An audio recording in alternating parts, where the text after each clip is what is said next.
안녕하세요. 반갑습니다. 신동식 목사입니다. 여러분 지금 식당에 잘 도착하셨죠? 그래서 식당에서 고기 냄새 풀풀 나면서 지금 이제 식사를 기다리시고 계시겠죠? 제가 메뉴판 가져왔는데 이베리코 모듬, 황제 갈비살, 매생이 갈비탕 여러 가지가 있더라고요. 그 중에 저는 황제 갈비살 먹고 싶었는데 오늘 제가 부득불 눈이 갑자기 많이 오고 그래서 시간을 맞추지 못할 것 같아서 그 양평 산소까지 같이 함께 하지 못했습니다. 죄송합니다. 먼저 우리 장로님과 팀장님 그리고 섬기시는 모든 리더십과 우리 새사람 사역팀 모든 우리 성도님들께 너무 죄송해요. 하지만 우리 저 대신 요거 많이 드시고요. 대신 여기 뭐 뒤에 장 보니까 뭐 소주, 맥주, 지평, 막걸리 뭐 이런 거는 제가 또 없다고 드시면 안 됩니다. 거룩하고 성결하게 식사 맛있게 하시고요. 오늘 함께 말씀 우리 한 구절 보도록 하겠습니다. 여러분 한 학기 동안 정말 수고가 많으셨고요. 하나님께서 우리들을 사용해 주심에 이제 감사하게 됩니다. 어느 날 예수님께 부자 청년이 찾아와서 물어봅니다. 어떻게 하면 영생을 얻을 수 있겠습니까? 예수님께서는 율법을 잘 지켜라. 내 이웃을 내 몸과 같이 사랑해라. 살인하지 말라. 간음하지 말라. 부자 청년이 모든 걸 다 지켰다고 이야기를 해요. 그런데 예수님께서는 또 말씀하십니다. 너희 모든 재산을 팔아 가난한 사람들에게 주고 나를 쫓아라. 그게 좀 힘들었는지 부자 청년은 근심하면서 돌아갑니다. 그때 베드로가 물어봅니다. 주님, 그러면 도대체 어떤 사람들이 구원받고 또 우리는 무슨 상급을 받겠습니까? 우리는 모든 것을 다 버리고 주님을 쫓았거든요. 부자 청년의 얘기를 듣고 베드로가 이제 마음이 내심 우리는 다 버리고 주님을 쫓았으니까 어떤 상급을 받을 수 있는지에 대해서 기대하면서 예수님께 물어봅니다. 예수님의 결론은 그거예요.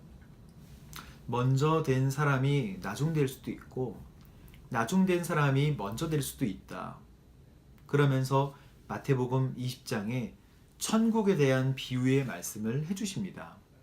바로 이 말씀인데요. 천국은 마치 포도원에서 일할 일꾼을 고용한 우리 포도원 주인의 마음 같다는 거예요. 사실은 일할 일꾼들이 먹고 살기 위해서 종종 걸음으로 추운 날씨에 손을 이렇게 후후 불면서 기다리고 있었는데 포도원 주인이 그 사람들을 보고 불쌍해서 9시에 부릅니다. 1데나리온을 줄 테니까 와서 일하지 않을래? 라고 물어봅니다. 은혜를 베풀었죠. 그래서 와서 열심히 일합니다. 감사한 마음으로. 또 12시에도 집 가보니까 12시에도 일자리를 구하지 못한 사람이 있는 거예요. 또 부릅니다. 감사한 마음으로 일해요. 3시에도 나가보니까 3시에도 있어요. 또 불러줍니다. 감사한 마음으로 와요. 근데 5시에도 아직까지 일자리를 구하지 못한 사람이 있는 거예요. 그래서 불러줍니다. 그리고 일을 시켜요. 근데 1시간 후에 일이 끝나거든요. 6시에 정산을 해보니까 먼저 5시에 온 사람부터 1데나리온을 주는 거예요. 하루 품삯인. 그러니까 3시, 6시, 12시, 9시에 왔던 사람들이 내심 기대를 합니다. 우리는 더 많은 것을 주겠구나. 알고 보니까 3시에 온 사람도 1데나리온, 12시에 온 사람도 1데나리온, 또 그렇게 많이 섬겼던 9시에 온 사람도 1데나리온을 주시는 거예요. 사람들이 화를 냈습니다.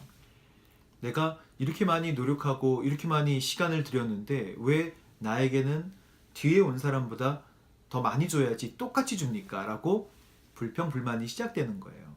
이것은 지극히 상식적인 반응 아니겠습니까? 하지만 주님께 부름받아 사역하는 우리 모두는 사실 주님께서 은혜로 우리를 불러주신 것이라고 말씀하는 핵심 내용이 바로 마태복음 20장 말씀입니다. 주님께서 9시에 부른 사람도 은혜로 불러주셨고 12시에 부른 사람도 은혜로 불러주셨고 3시에 부른 사람도 은혜로 불러주신 것이죠. 5시에 부른 사람도 역시 간당간당하지만 은혜로 불러주셔서 그 은혜가 가장 컸던 것 같습니다. 우리는 모두 죽을 수밖에 없는 사람들이었지만 예수님께서 불러주시고 주님의 일에 동참하게 해주신 것이죠.